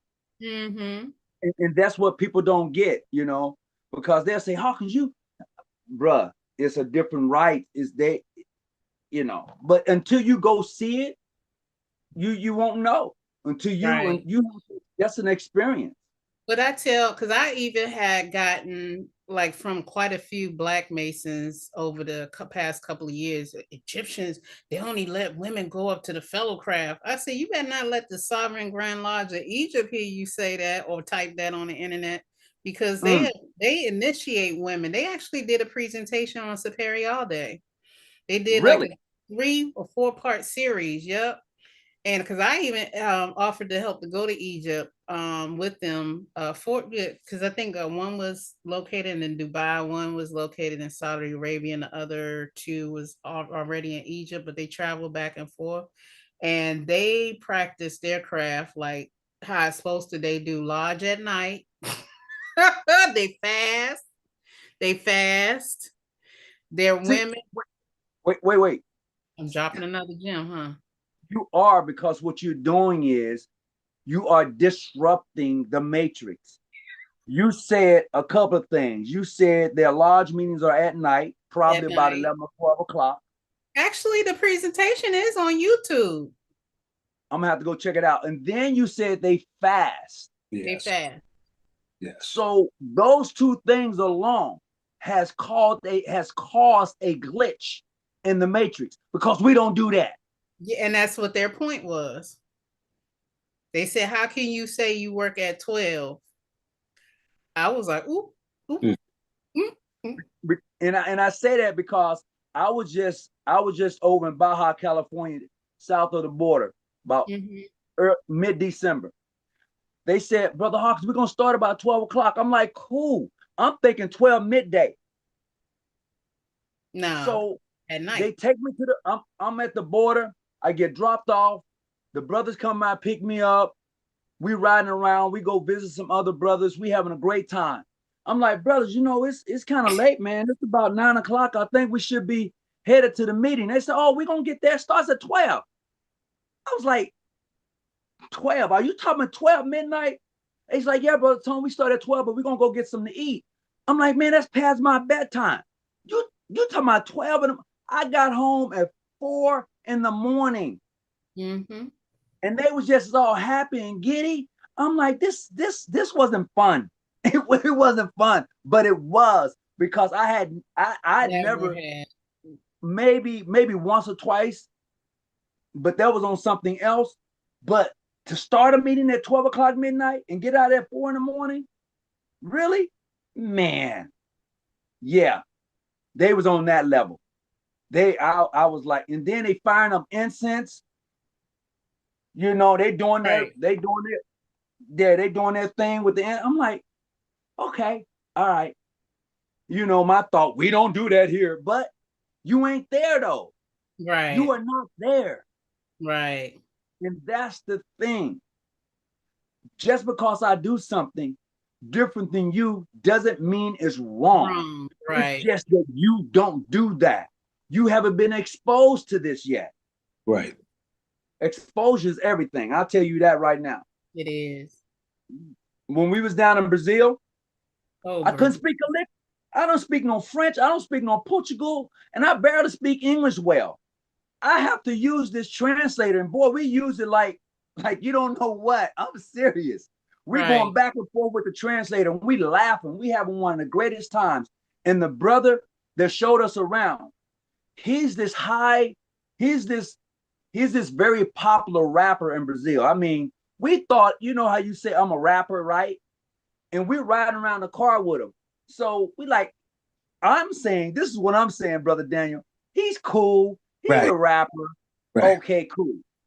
But when the brother pulled up his concerts, you talking about packed stadiums. He's with the shit. And we cracking up now because he's looking at us like, what? I'm like, yeah, that's him right there. You see, he's on stage with, I think it was Pitbull or somebody that was there. And then he's on stage and he's doing the concert. I'm like, oh, you that dude? Yeah, that's me. And he goes laughing. But these are the people when you travel that you meet. These are individuals. It's hard for me to say because the way they do things there is not how we do it here. That's the best way I can put it. Mm-hmm. It's the best way I can put it. And it really put me on my toes. It really did. I had to go and open some more books, and to be able to receive the rituals, and Brother Daniel, he got his too, to be able to receive the rituals that we got for the Scottish Rite, which came from Scotland, was to me was the cream on top. It was like, yeah, here you go, boom, boom, boom. And I was like, okay, because we had received a patent for the craft degrees. And now that those craft degrees of the Scottish Rite are added to our Masonic body, I'm like, yeah, it just changes the dynamics. It adds to it. You're not only just dealing with one ritual, we're now dealing with 3 different rituals. Where here, in most lodges in the United States only deal with one ritual, and it's their ritual. They don't deal with a French ritual. They don't deal with a Scottish Rite ritual. They don't deal with other Masonic rituals. They just have their own one ritual, whether it's Duncan's, whether it's Leicester Look to the East, or whether it's their own Masonic rituals from their Grand Lodge. That's what most of them do. Yeah. So my question is, because you're part of the let me get this right, the Grand Orient Symbolic Grand Lodge of California, Scottish Rite. Mhm. I think I'm close to it. Mm-hmm. How many rituals are you guys going to be practicing with? I'm not sure because I'm not on that council because I am more focused on trying to get the East Coast set up because Uh-huh. we're in the process of trying to start a lodge in New York, but I also want to start one here in Virginia as well. So I have not, because when the split happened, I was dormant. And Okay. so, like, all of the workings really have been with like Valdir and Fiera and Irving, Natalie, and a couple of others. But like Mm-hmm. I told them, I said I love California, y'all. Right now, y'all got me afloat right now. But I was like, Mm. I need to be in lodge on the East Coast because it's a different vibe. And I do come out to California maybe 2 or 3 times a year, summer and winter solstice and maybe somewhere in between there. But I think right now I do know French Rite is being practiced by a different lodge within that organization, Scottish Rite, and I heard talks of the Egyptian Rite. So I think right now they're in they're trying to research like the different versions of the Egyptian Rite to make sure they have the correct one that they're going to use. Oh, okay. Okay. Got you. Got you. Got you. And I personally can't wait to kind of see how things play out, to be honest with you. Mm-hmm. My visitation there and seeing what I saw, um, it was nice. And then Grandmaster Sean showing up for the opening ceremonies for the Congress was Oh good yeah, too. yes. In that support. Yeah. That that Wish I that could have been shows, there in person. I was like, darn. yeah. But that shows a lot of respect. And I would say this for those of you who don't know, when we talk about Grandmaster Sean, he's the past Grandmaster of the Grand Lodge of California. He came out to support the symbolic Grand Orient Grand Lodge of California, Scottish Rite. I think I said it right or wrong. I'm somewhere close to it. We call it Goka, so it'd be the Grand Orient of California. Thank you, thank you. The Grand Orient of California. He came out to support that, and he was fully regaled. Let's say that, Oh yeah, you know, and that just shows respect that he has for the craft. Period. right. You know, to me, that just shows the respect that he has for the craft. Absolutely.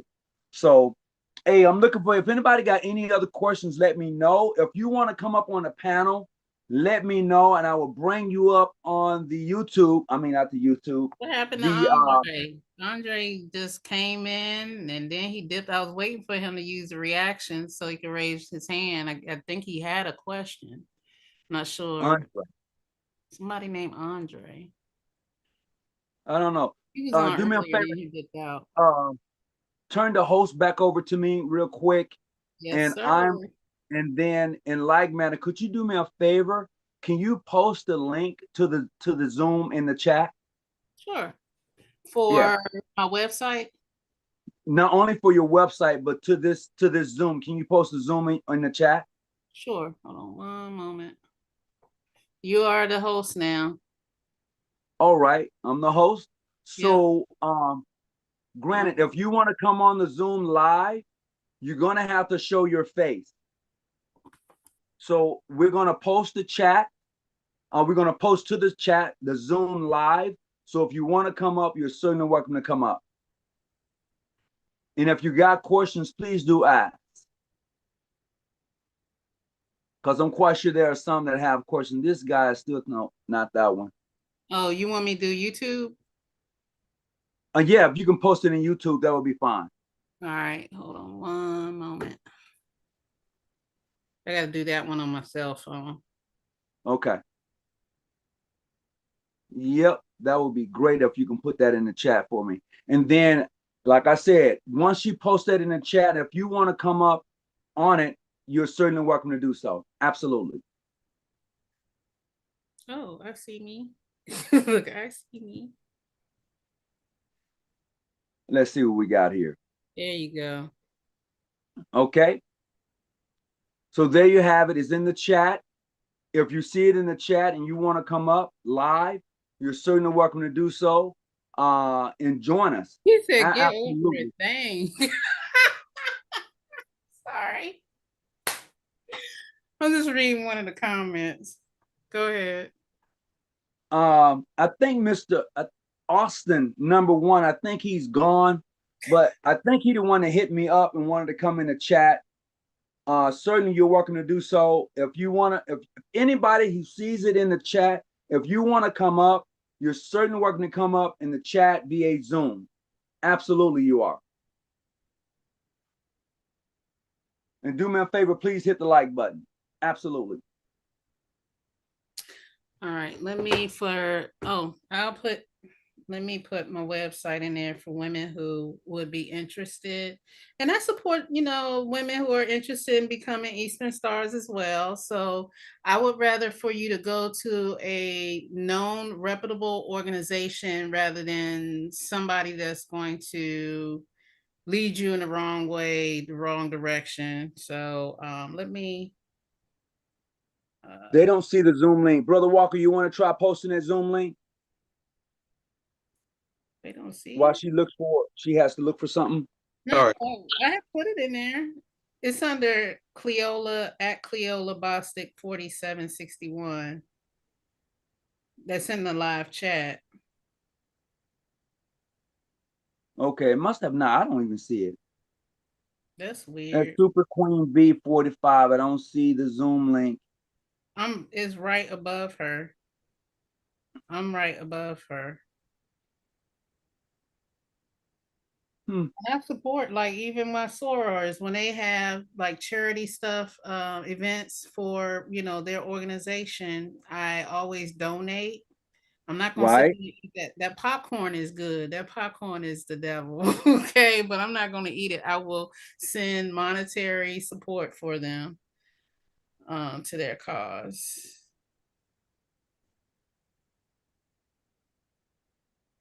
Let's see.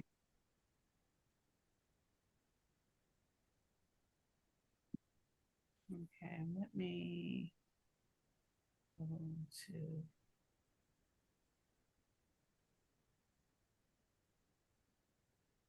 If I can do it also. So then therefore all three of us would have tried to put it in there.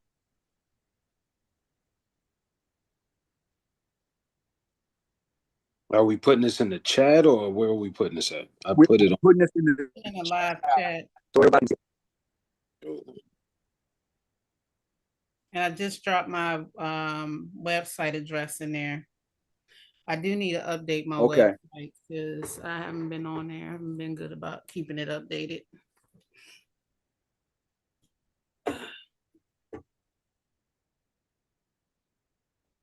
Do you guys see the link? Mm-hmm. You see it? Yeah, I do. I just posted. Well. No, he wanted in the YouTube chat. Oh, hold on. Yeah, because then nobody log in over here.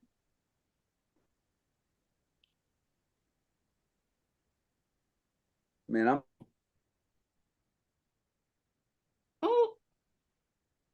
He just. Oh, well, I guess I'm the host. He'll be back.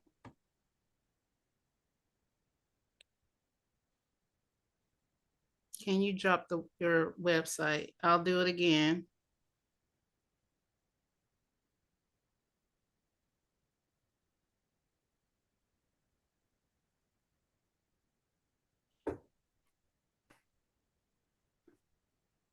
It just happens.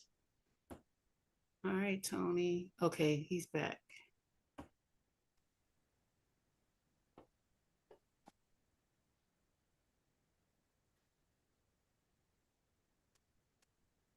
Is what I'm putting together in DC. First Queen of the Americas will be at the top list. She's from Spain. Oh, okay. Well, let's chat about that offline. Ah, I dropped my phone here. James, There you go. um, hmm. How can I get James? James, I'm gonna need your well, my contact information should be on my website. Let's talk about that. What is it that Oh, he's trying to figure? yeah.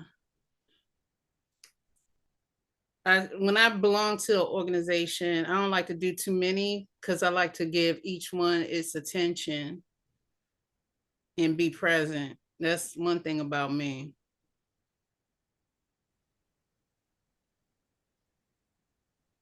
But yeah, I'm supposed to be going to Puerto Rico sometime soon so I can do my honorary stuff. Okay. Were you able to put it in there, the Zoom link?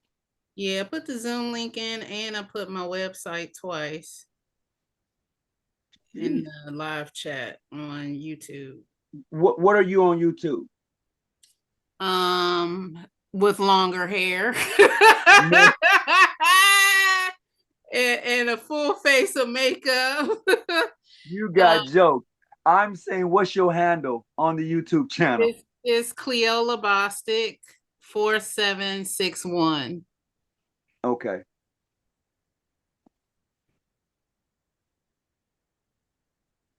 Okay.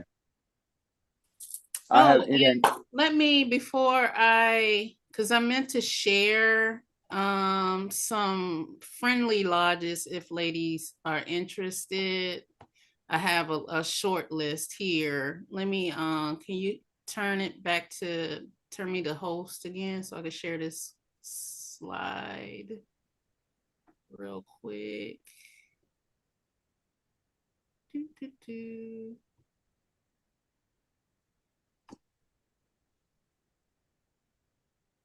You are the host. All right, let me share this real quick. And I'm gonna leave it up for a few moments.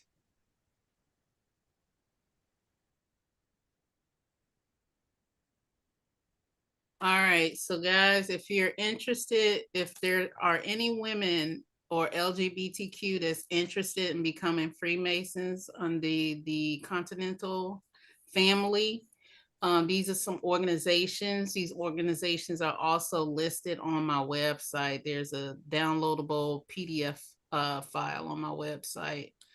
You have the Women's Grand Lodge of California. I think they're English and Spanish speaking. Grand Orient of France, which they have co-Masonic lodges and well, they're men only lodge. The only one they had in Baltimore actually dissolved. And of course, us, the Grand Orient of California, and then the Spanish speaking Grand Lodge down in Florida for women only. Um, Okay, sis, I'm gonna have to interrupt you because you're not showing up in the chat at all. at all? Nothing. On the That's live chat, you're not weird. showing up at all. I don't know why. Am I showing up? I don't even see me. Only when you talk, you'll pop up. But for her putting stuff in the chat is not coming up. That's weird. Hold on, mate. Do I need to follow you? Hold on, let me see something. Go back out. Somebody just put in there to tell you that if you put it in there, it's not coming up at all. Okay. There's no there's no Zoom link. There's no name. None of that. That's weird. I wonder if I hit myself. You can't be doing that, sis. uh, let's see. I'm not sure how to fix that. All right, let me go back here. Chat publicly. This. Let me see if this.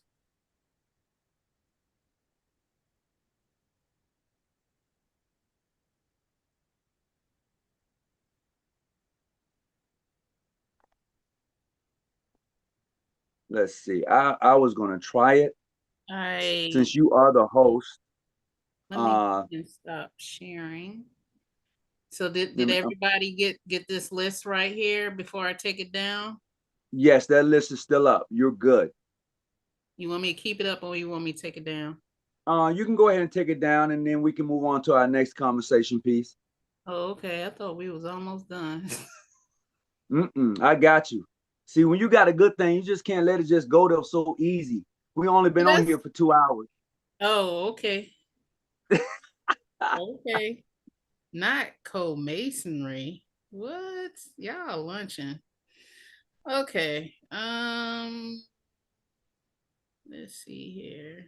I don't know. I dropped it in there. It says chat as Cleo Labostic publicly, but is she part of a all women's lodge or a co? This is somebody that logged in late. I started in an all women's lodge in DC, and now I have branched off because I grew up and discovered new waters and new territory. So now I'm in a co-Masonic lodge.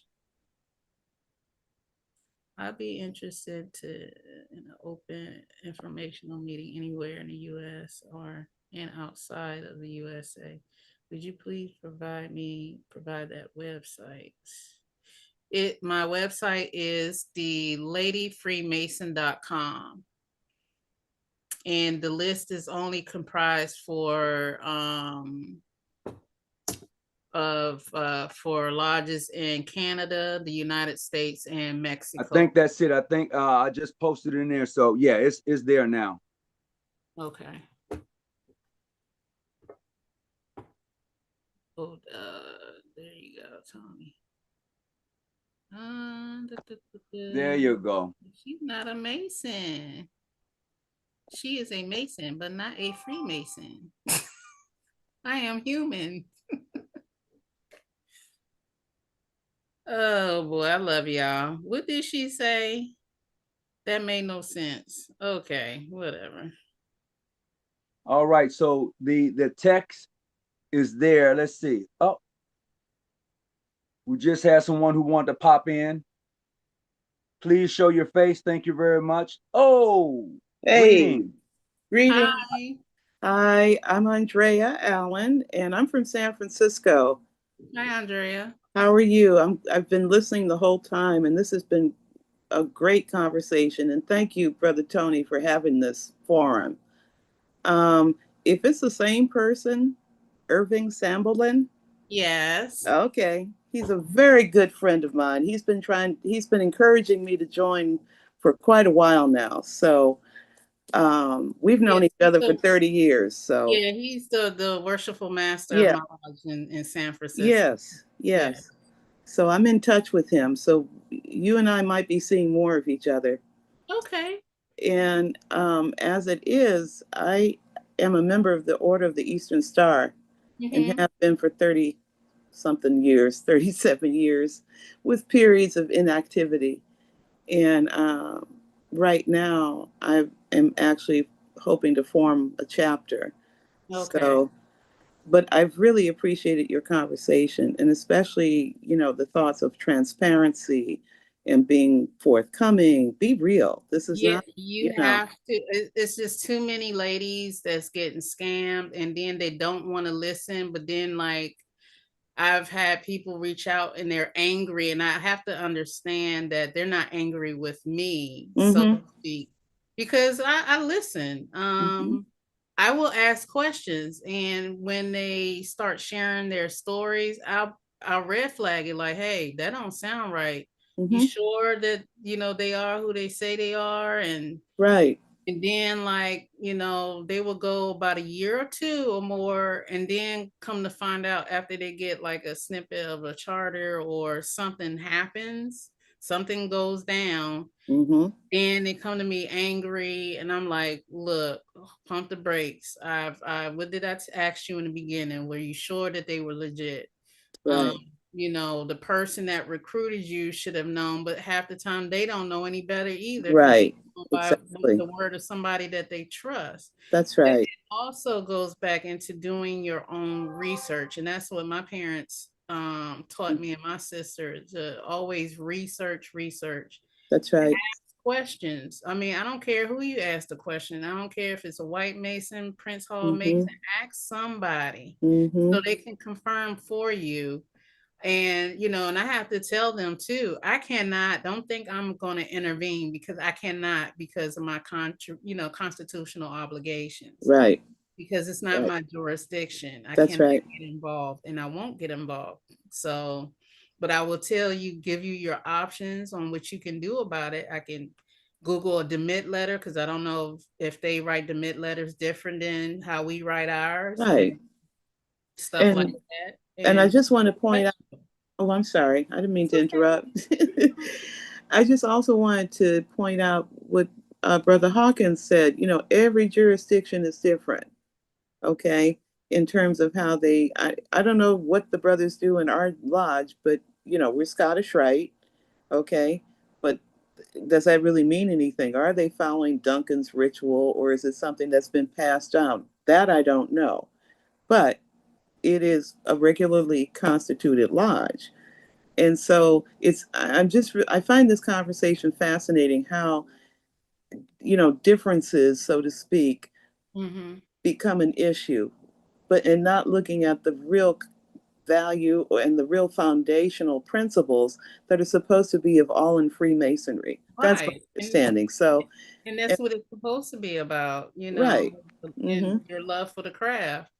I mean, you Mm-hmm. don't go to, if you go to one Baptist church and go to a different Baptist church, I mean, Right. It's different. the sermon might be different, but the message is still It's the the same. same.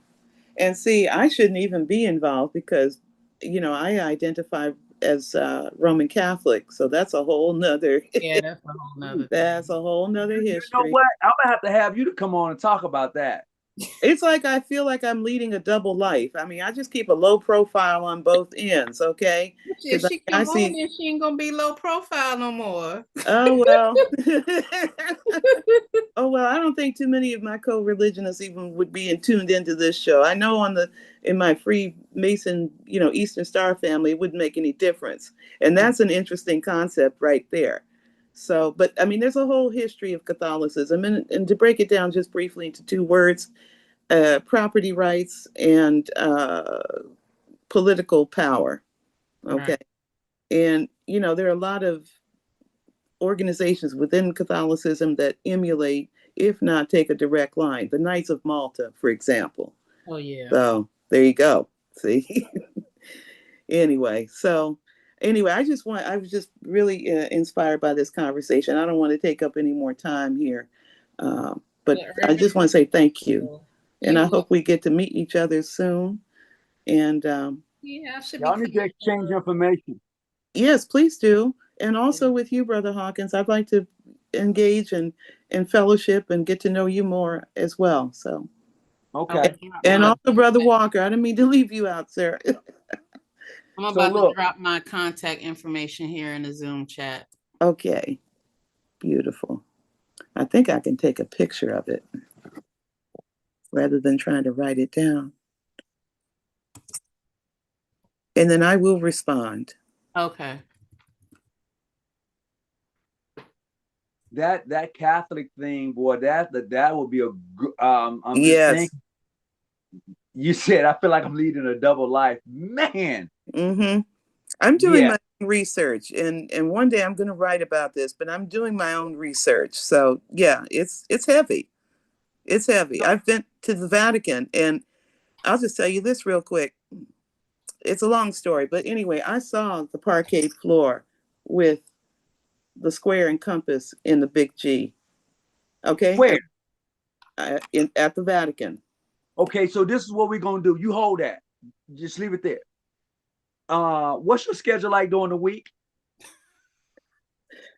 I'm pretty open. I think we're on Messenger.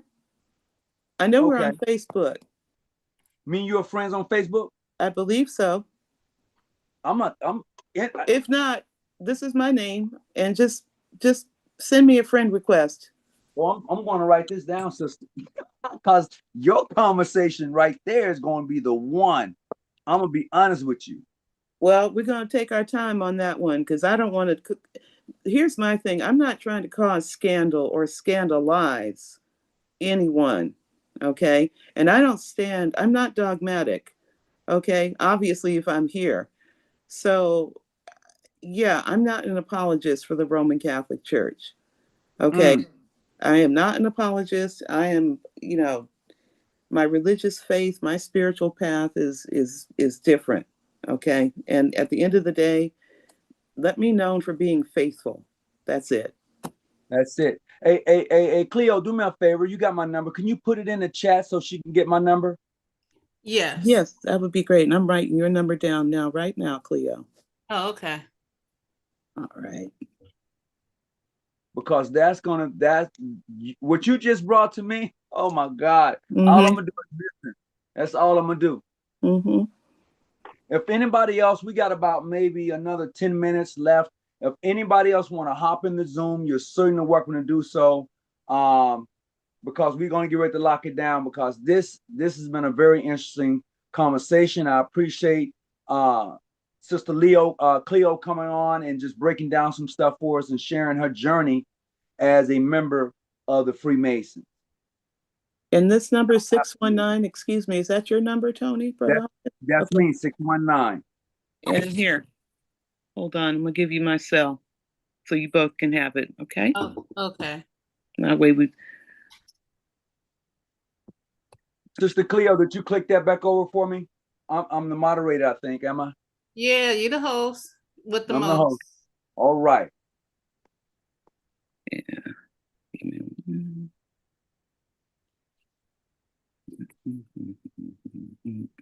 So here's what I want everybody to do. Please hold on. We're going to go ahead and log off for this evening. I want to just say to those who are watching, thank you again. Sister Cleo, you brought the house in. I mean, we've been on here for 2 hours, and you was like, I thought we was done. Yeah, we're done now. I appreciate you. I appreciate you. And everybody. And no, don't leave. You stay. You hold on. Don't go nowhere yet. Don't go nowhere. Okay. Just hold on for me. I'm gonna end the live on the YT, and then I'm gonna come back over onto the Zoom. We're gonna continue because I want to ask you a couple of questions. Is that all right?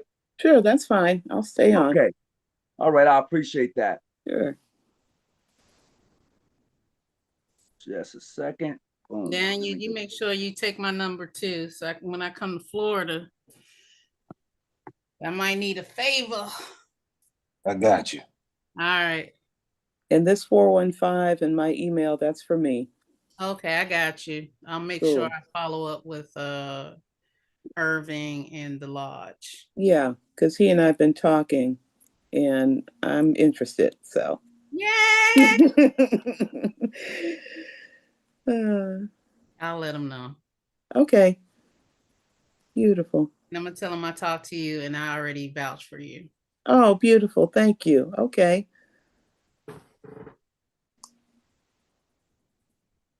Let's see. I'm going to go ahead and end this live. We're just talking right now. So give me just a minute, ladies and gentlemen. Let me end the live. Let's see.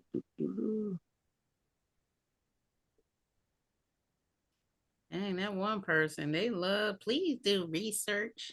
Oh, are we done? Boy, that was something else.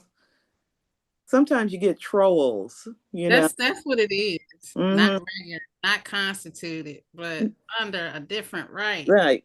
Well, I'll stick with a K. No, that surname brings up unpleasant memories for me. I don't care. It ain't got nothing to do with me. All right, guys. Look, log back in about maybe 2 minutes to back into the Zoom for me, okay?